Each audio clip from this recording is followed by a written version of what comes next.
Hello, good evening all. कैसे हैं आप लोग? स्वागत है आपका एक बार फिर हमारे इस प्यारे से चैनल में जिसका नाम है केमिस्ट्री विद प्राची। एंड हमने क्लास 12th में यूनिट 1 सॉल्यूशन के काफी सारे टॉपिक्स को कवर करते हुए हम फाइनली इस यूनिट के एंडिंग पे आए हैं। स्टिल अभी कुछ छोटी छोटी चीजें बची हैं।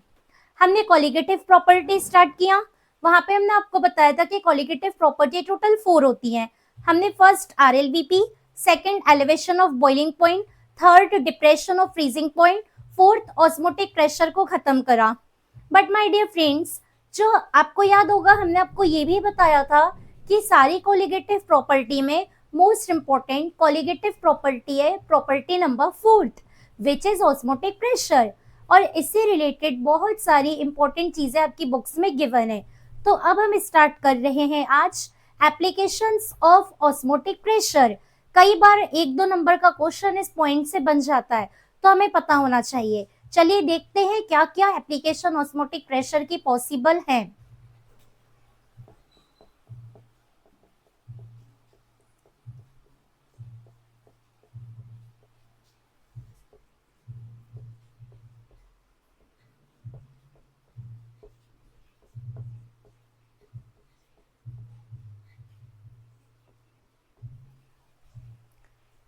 आपको याद होगा हमने अपने स्टार्टिंग के कॉलिगेटिव प्रॉपर्टी के लेक्चर में आपको ये कहा था कि इफ यदि कभी क्वेश्चन आता है कि पॉलीमर, डीएनए और जितने भी बल्की सब्सटेंस होते हैं उनके मॉलिक्यूलर मास को कैलकुलेट करने के लिए बेस्ट कॉलिगेटिव प्रॉपर्टी कौन सी है, तब उस केस में हमारा आंसर होगा osmotic pressure.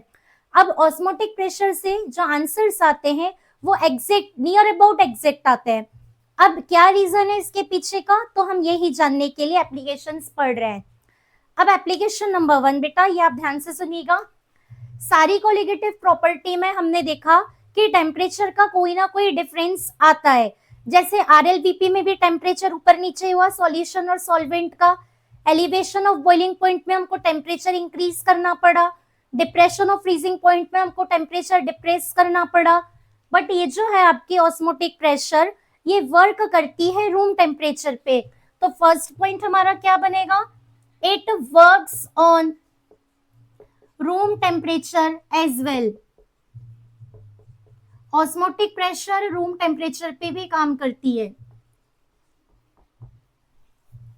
Point number 2, osmotic pressure की जो वैल्यूज होती हैं वो एग्जैक्ट होती हैं और मेजरेबल होती हैं। द वैल्यूज आर एग्जैक्ट और मेजरेबल। ये डाइल्यूट सॉल्यूशन के लिए भी एप्लीकेबल है। It is applicable for dilute solutions also। या आप बोल सकते हो कि ये डाइल्यूशन पे भी काम करेगी। It works on dilution also. Next and the very main point, हमने देखा था कि elevation of boiling point, depression of freezing point ये वर्क करती है मोलैलिटी के डायरेक्टली प्रोपोर्शनल है। बट ऑस्मोटिक प्रेशर वर्क करती है on the principle of molarity. सारी कोरिगेटिव प्रॉपर्टी मोलैलिटी के प्रिंसिपल पर काम करती है, पर ऑस्मोटिक प्रेशर मोलैलिटी के रिप्लेसमेंट में मोलैरिटी के प्रिंसिपल के ऊपर काम करती है। It works on the principle of molarity not molality. तो ये बेटा कुछ इंपॉर्टेंट पॉइंट है जिनकी हेल्प से हम किसी भी बल्की सब्सटेंस का मॉलिक्यूलर मास बहुत इजीली कैलकुलेट कर सकते हैं। और यहाँ पे जो हमें आंसर मिलेगा वो एग्जैक्टली नियरली मिलेगा। दैट्स वाई हम लोग ऑस्मोटिक प्रेशर को ज्यादा प्रेफरेंस देंगे। ये तो हुई ऑस्मोटिक प्रेशर की कैरेक्टरिस्टिक्स। अब हम आपको बताने जा रहे हैं types of solution on the basis of osmotic pressure. Osmotic pressure के अकॉर्डिंग सॉल्यूशन कितने टाइप के होंगे, तो चलिए सीखते हैं। Types of solution on the basis of osmotic pressure. तो बेटा ऑस्मोटिक प्रेशर के अकॉर्डिंग आपके जो सॉल्यूशंस होते हैं इन्हें डिवाइड किया गया है 3 कैटेगरीज या 3 टाइप। कौन कौन सी वो 3 कैटेगरी देखो। एक होगा आपका आइसोटोनिक सॉल्यूशन,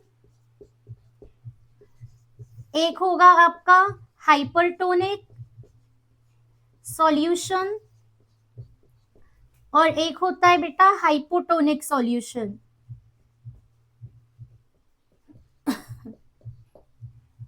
अब कौन से होंगे देखना। सपोज आपके पास 2 सॉल्यूशंस है, सॉल्यूशन ए और सॉल्यूशन बी। मान लो सॉल्यूशन ए का osmotic pressure pi, solution B का ऑस्मोटिक प्रेशर भी pi. If the solutions are having same osmotic pressure, then the solution is said to be isotonic solution. आपके पास 2 solutions है, यदि वो दोनों सॉल्यूशन में ऑस्मोटिक प्रेशर सेम है तो आप उन सॉल्यूशन को बोलोगे आइसोटोनिक सॉल्यूशन। नाउ हाइपरटोनिक, हमारे पास 2 सॉल्यूशन है ए और बी, एक का ऑस्मोटिक प्रेशर पाई 1, एक का osmotic pressure pi 2। Suppose solution A का ऑस्मोटिक प्रेशर ज्यादा है, तो जिस सॉल्यूशन का ऑस्मोटिक प्रेशर ज्यादा है आप उस सॉल्यूशन को बोलेंगे हाइपरटोनिक सॉल्यूशन। सॉल्यूशन ए का ऑस्मोटिक प्रेशर ज्यादा है तो हम क्या बोलेंगे, solution A is said to be hypertonic solution. और सॉल्यूशन बी का ऑस्मोटिक प्रेशर कम है तो as compare to solution A, solution B आपका हो जाएगा हाइपोटोनिक। एक बार फिर समझो, आपके पास 2 सॉल्यूशंस हैं, यदि दोनों सॉल्यूशन का ऑस्मोटिक प्रेशर सेम है तो आप बोलना isotonic, because iso means same. अब 2 सॉल्यूशन है, 2 में से किसी एक का ऑस्मोटिक प्रेशर ज्यादा है तो आप बोलोगे हाइपरटोनिक। जिसका ज्यादा है वो हाइपरटोनिक सॉल्यूशन और जिसका ऑस्मोटिक प्रेशर कम है वो hypotonic solution. So I hope my dear children आपको ये कैरेक्टरिस्टिक्स और type of solution osmotic pressure के कंपैरिजन में अच्छे से समझ में आया। अब मैं आपको बायोलॉजिकल सिग्निफिकेंस बताने जा रही हूँ ऑस्मोटिक प्रेशर का। अब मैं आपके सामने 2 टर्म्स यूज करने वाली हूँ। वो 2 टर्म में मेरी एक टर्म है होमोलिसिस और एक टर्म है प्लाज्मोलिसिस। कई बार हमें वो केस पूछ लेता है, केस स्टडी वगैरह यदि आता है तो उसमें होमोलिसिस और प्लाज्मोलिसिस गिवन होता है। अब क्या होता है होमोलिसिस और क्या होता है प्लाज्मोलिसिस, ये जो दोनों वर्ड्स है ये ऑस्मोटिक प्रेशर की बायोलॉजिकल सिग्निफिकेंस के अंदर आ रहा है, तो ये हम सीखते हैं। आरबीसी, रेड ब्लड कॉर्पसल, सभी लोग जानते हैं। यदि हम लोग आरबीसी को वाटर में डालते हैं तो क्या होगा, ऑस्मोसिस क्या होता है, the flow of solvent molecule from low concentration to higher concentration. RBC cells को आपने वाटर में डाला है ना, वाटर का कॉन्सेंट्रेशन कम है, आरबीसी का कॉन्सेंट्रेशन ज्यादा है, तब क्या होगा, कंटेनर का जो वाटर है वो कंटेनर से निकल के आरबीसी में जाएगा, जिसके कारण आरबीसी का जो साइज है वो स्वेल होगा, आरबीसी स्वेल होगी, फूलेगी। अब आरबीसी में पहले से वाटर होता है, वाटर वो कैरी करके रखता है, अब उसमें और ज्यादा वाटर जा रहा है तो आरबीसी में वाटर इनटेक ज्यादा हो गया। अब एक कंडीशन ऐसी आएगी कि आरबीसी बस्ट हो जाती है, तो इसे कहा जाता है होमोलिसिस। नाउ इसका जस्ट अपोजिट, अब यदि हमने आरबीसी को वाटर के कंपैरिजन में सैलाइन वाटर में डाला या ब्राइन सॉल्यूशन में डाला, ब्राइन मतलब किसी सॉल्ट का सैचुरेटेड सॉल्यूशन या aqua solution of a salt is called brine solution. अब आपने आरबीसी को ब्राइन सॉल्यूशन में डाला, अब क्या होगा, अगेन ऑस्मोसिस के अकॉर्डिंग सॉल्वेंट जो है वो लो कॉन्सेंट्रेशन टू हायर जाता है। अब आरबीसी का जो कॉन्सेंट्रेशन है वो कम है, ब्राइन सॉल्यूशन का कॉन्सेंट्रेशन ज्यादा है, तो अब आरबीसी से पानी निकलेगा और ब्राइन सॉल्यूशन में जाएगा, मतलब अब आपकी जो आरबीसी है वो श्रिंक होने लगेगी, इसे कहा जाता है plasmolysis. The shrinkingness of RBC called plasmolysis and the swellingness of RBC called the homolysis. तो केस स्टडी में ये दोनों टर्म्स आपको कई बार पूछी जा सकती है, तो ये आप ध्यान रखिए।